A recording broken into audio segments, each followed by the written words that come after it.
The Arctic wind cut through the white landscape like a frozen blade, hiding secrets that would change everything. Jay Park stood at the edge of a massive underground complex, watching rows of monitors that flickered with complex data streams.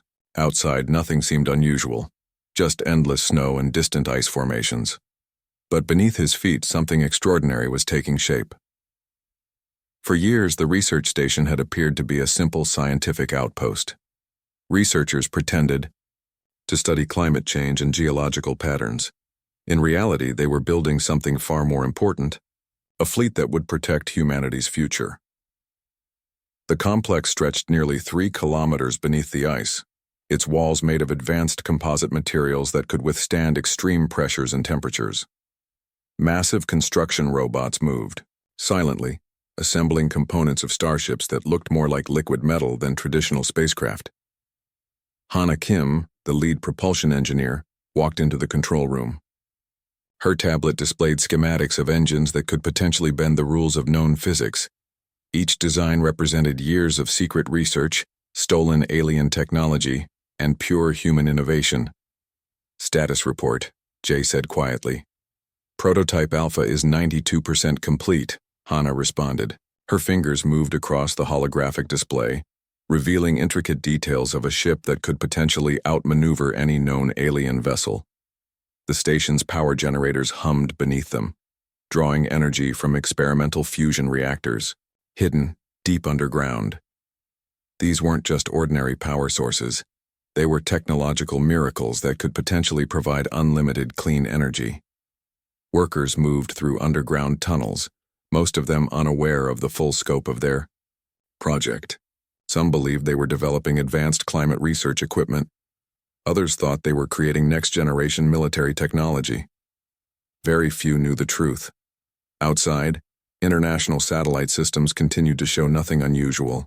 Massive ice sheets appeared untouched, with occasional research stations dotting the landscape. The perfect camouflage for humanity's most significant secret. Dae Choi, the strategic coordinator, entered the control room. His tablet displayed global communication networks, ensuring that no unauthorized information leaked. Years of careful planning had brought them to this moment. "How much longer?" Jay asked. 3 months, Dae replied. "Maybe less." The first prototype starship was taking shape in the largest underground hangar. Its design was unlike anything humans or aliens had ever seen. Adaptive metamaterials that could change shape, quantum communication systems that could transmit information faster than light, and defensive capabilities that would make most alien civilizations nervous. Jay remembered the meetings that led to this moment. Classified discussions among global leaders who realized that humanity needed a backup plan, not just for potential alien threats, but for survival itself. The Arctic complex represented more than a military project. It was humanity's insurance policy, a declaration that they would not be passive observers in the galaxy's future. A soft alarm triggered on one of the monitors. Hana quickly checked the system. "Minor calibration needed in Sector 7, she said, her fingers already moving to adjust the settings. Each component was a marvel of engineering. Propulsion systems that could potentially generate wormhole-like travel corridors, defensive shields that could adapt to multiple threat profiles, communication arrays that could remain undetected by current scanning technologies. The workers continued their tasks, most wearing thermal suits that protected them from the underground complex's controlled environment. Robotic assistants moved materials, welded components, and ran continuous diagnostics. Jay looked at the primary monitor. A countdown timer showed 98 days remaining until the first test flight. Everything was proceeding exactly as planned. Humanity was about to change the rules of galactic engagement, and no one, absolutely no one, saw it coming. The Arctic wind continued to blow outside, covering their extraordinary secret under layers of pristine white snow. The communication center buzzed with quiet activity. Monitors displayed complex data streams from global and extraterrestrial communication networks. Elena Rodriguez sat at her primary station, tracking unusual signal patterns that seemed to dance between normal transmission ranges. Something was different about Earth's technological emissions. The patterns had shifted, subtly but unmistakably. Alien monitoring stations across multiple star systems began picking up fragments of encrypted transmissions that didn't match any previous human communication protocols. In the Galactic Council's Deep Space Monitoring Station, senior analysts started noticing strange anomalies. These weren't random signals. They were deliberate, calculated transmissions that seemed to be testing the limits of communication technologies. Kieran, a senior alien communications expert, leaned closer to his holographic display. The human signals were unlike anything he had seen before. They appeared fragmented, yet there was an underlying complexity that suggested intentional design. "Something is happening," Kieran muttered to his assistant. The signals moved like liquid information sliding between established communication bands. They would appear briefly, then vanish, leaving behind only the faintest trace of their existence. Each transmission was a puzzle, carefully constructed to confuse and misdirect. Back on Earth, Hana Kim smiled. Their communication strategy was working perfectly. Every signal was a deliberate misdirection, a technological chess move designed to keep alien civilizations guessing about humanity's true capabilities. The alien monitoring stations continued their observations. Some signals seemed to originate from Arctic research stations. Others appeared to come from deep-sea communication centers. A few transmission points were completely untraceable, emerging from locations that defied standard geographical tracking. Dae Choi watched the global communication networks, ensuring that no unauthorized information leaked. Each transmission was a carefully calculated risk, designed to create confusion without revealing too much. The Galactic Council began discussing these unusual human signals. Some argued they were evidence of technological advancement. Others suggested they might be some form of elaborate deception. No one could agree on a definitive interpretation. Multiple alien civilizations started directing more attention toward Earth. The human signals were like a mysterious song, complex, intriguing, and impossible to fully understand. J. Park monitored the situation from the Arctic Research Complex. Every transmission was another step in their larger strategy. They were not just sending signals.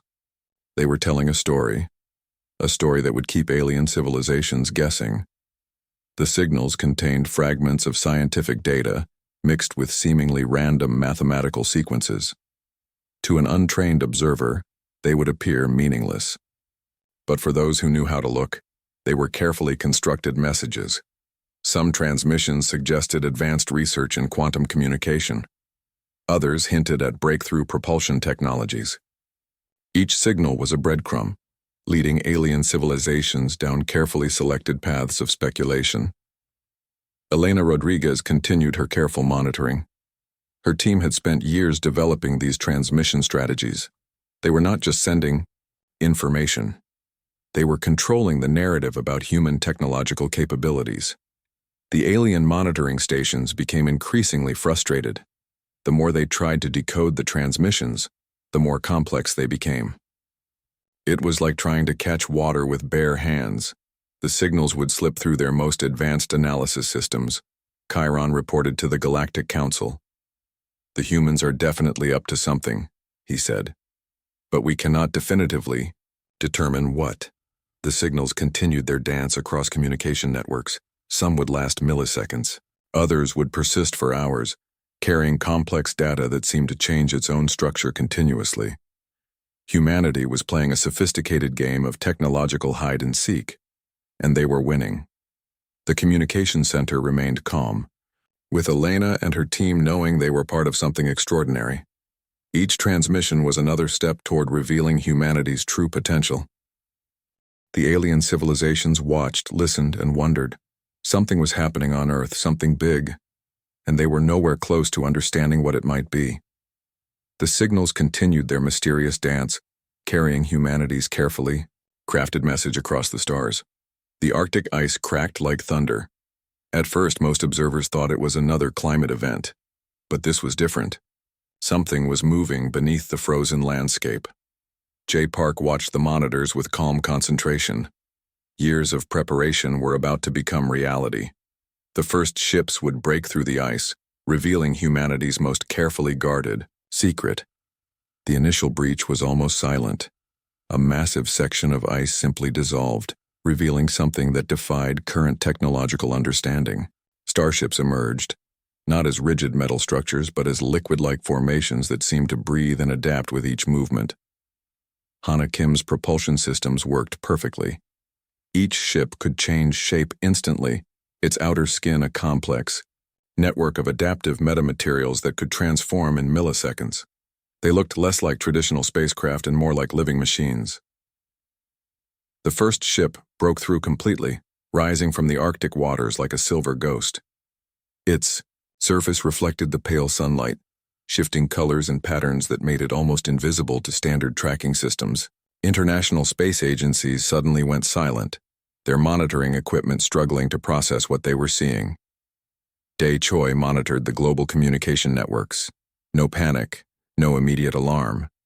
Just a carefully managed reveal of humanity's true technological potential. The starships moved with impossible grace. They didn't fly like traditional spacecraft. They seemed to flow through the air, bending the very rules of physics. Each vessel represented years of secret research, reverse-engineered alien technologies, and pure human innovation.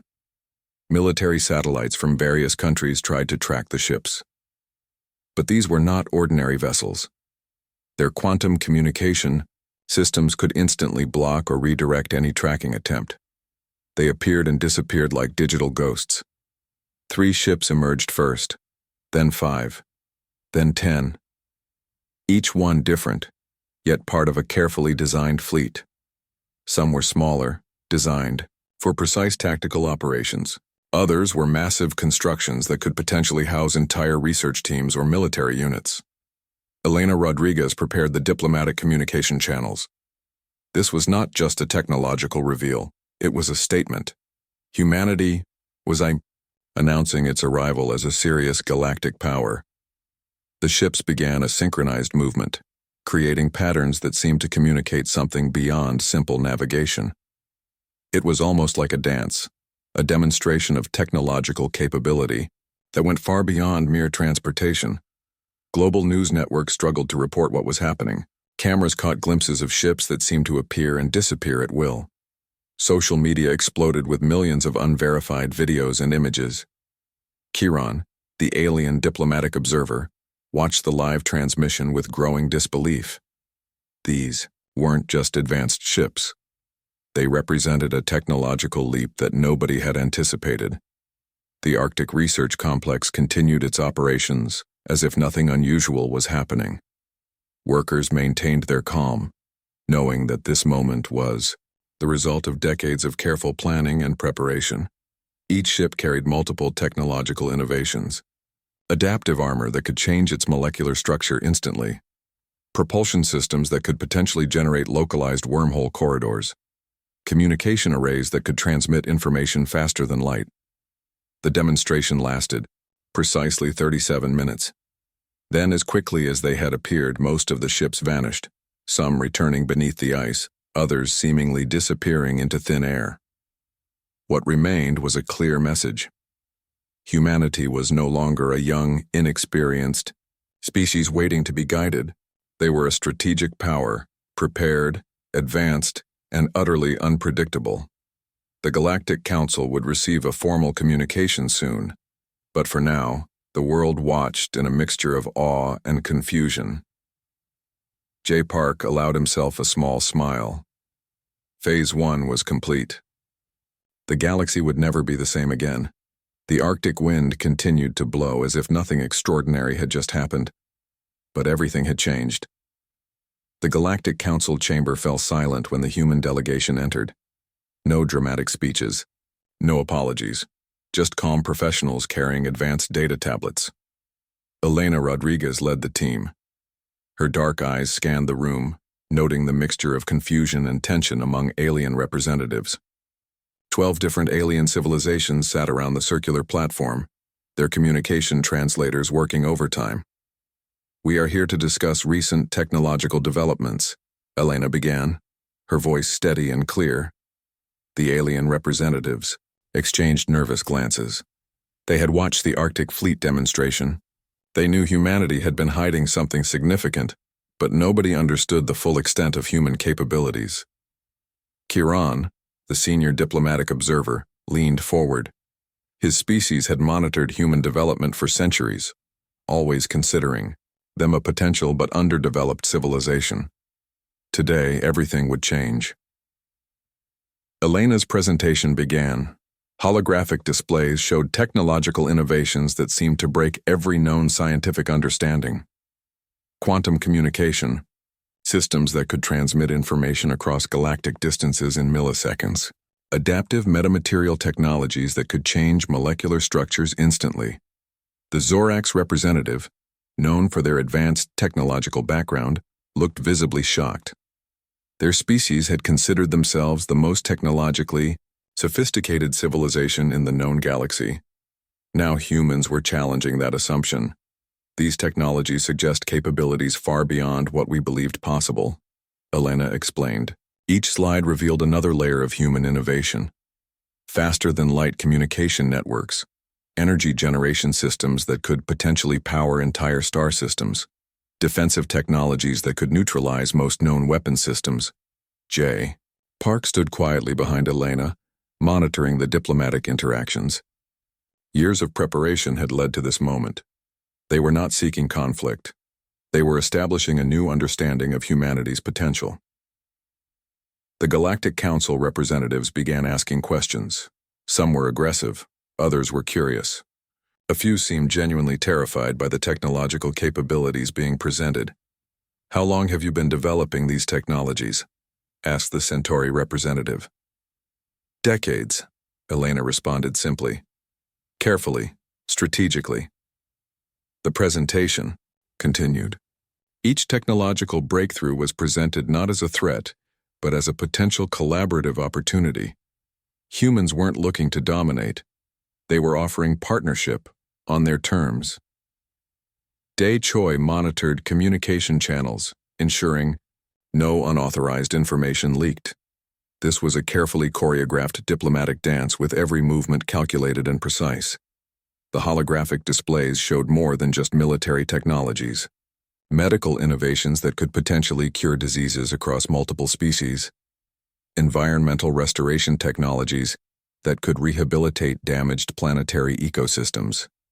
Communication systems that could bridge linguistic and cultural gaps. Hana, Kim's propulsion research became a centerpiece of discussion. Her team had developed engine concepts that could potentially generate localized wormhole corridors, a technology that would revolutionize interstellar travel. Some alien representatives looked impressed. Others looked terrified. A few seemed ready to challenge humanity's sudden emergence as a technological power. "We are not seeking conflict," Elena repeated. "We are seeking understanding." The demonstration lasted 3 hours. When it concluded, the Galactic Council was fundamentally changed. Humanity was no longer a minor species to be guided or controlled. They were a strategic power with capabilities that demanded respect. Kiran made a final observation that would be recorded in diplomatic records. Humans have transformed from an observed civilization to an active participant in galactic development. As the human delegation prepared to leave, the message was clear. Humanity would define its own destiny, not through aggression, but through technological innovation and strategic thinking. The diplomatic confrontation had ended, but a new chapter in galactic relations was just beginning. Outside the council chambers, the universe waited, wondering what humans would do next. The galaxy shifted. Humanity was no longer just another developing species. They were a strategic power that had rewritten the rules of interstellar engagement. J. Park watched the initial diplomatic responses from the Arctic Research Complex. Communication networks buzzed with unprecedented activity. Every alien civilization was reassessing their understanding of human potential. The Galactic Council's emergency sessions lasted weeks. Some representatives wanted diplomatic sanctions against humans. Others recognized the opportunity for potential collaboration. Most were simply trying to understand how humanity had developed such advanced technologies without anyone noticing. Elena Rodriguez managed the global communication strategy. Each transmission was carefully crafted, revealing just enough information to create interest without exposing all their technological secrets. Humans were playing a complex game of technological chess. Day Choi monitored potential security risks. The hidden fleet remained partially concealed, ready to respond to any unexpected threats. Their technology was not just about defense, it was about strategic flexibility. The first major shift came when human scientific research teams began offering collaborative projects, medical technologies that could cure diseases across multiple species, environmental restoration systems that could rehabilitate damaged planetary ecosystems, communication technologies that could bridge incredible cultural gaps. Hana Kim's propulsion research became a global sensation. Her team had developed engine concepts that could potentially generate localized wormhole corridors, a technology that would revolutionize interstellar travel and transportation. Alien civilizations started sending diplomatic missions to Earth. They no longer saw humans as a species to be studied or controlled. They saw potential partners with unprecedented technological capabilities. The hidden fleet remained a constant reminder of human preparedness. Some ships continued their Arctic operations, while others conducted carefully managed exploration missions. Each mission was a demonstration of technological sophistication. Global economic systems began to transform. Human technologies offered solutions to problems that had challenged multiple civilizations for centuries. Energy production, communication, medical research. Humans were suddenly at the forefront of innovation. Chiron, the diplomatic observer, noted in his official report, "Humans have transformed from an observed civilization to an active participant in galactic development. Their approach is not about domination, but collaborative advancement." The scientific community became particularly excited. Human research teams began sharing select technological innovations, creating unprecedented, collaborative opportunities. Universities and research centers across multiple species started joint research programs. Military strategists from various alien civilizations studied the human technological approach. It was not about aggressive expansion, but strategic preparedness. Humans had developed technologies that could defend against potential threats without seeking unnecessary conflict. Economic systems began adapting. Human technologies offered solutions that could potentially solve resource challenges for multiple civilizations. Trade negotiations became more complex, with humans holding significant technological advantages. Communication networks evolved. The quantum transmission systems developed by human researchers allowed for faster, more secure information exchange across incredible distances. Language translation technologies made cross-species communication smoother than ever before. Chitsuye, hidden Arctic fleet, remained a constant reminder of human capabilities, not as a threat, but as a symbol of strategic thinking and technological innovation. Each ship represented years of careful research and preparation. J. Park reflected on their journey. They had not sought conflict. They had simply ensured human survival and created opportunities for collaborative advancement. Elena Rodriguez continued managing diplomatic interactions. Each communication was a carefully calculated move, presenting humanity as a serious, responsible, galactic participant. The universe had changed. Humanity was no longer waiting to be discovered or guided. They were active participants offering technologies and possibilities that would reshape galactic interactions. Day Choi's final assessment captured the moment perfectly. "We did not seek to dominate, we simply demonstrated our potential." The galaxy watched, waited, and slowly began to understand. Humans were not just another developing species. They were a strategic, innovative civilization ready to help shape the future. The Arctic wind continued to blow, covering the complex that had started it all. But everything had changed. Humanity had arrived.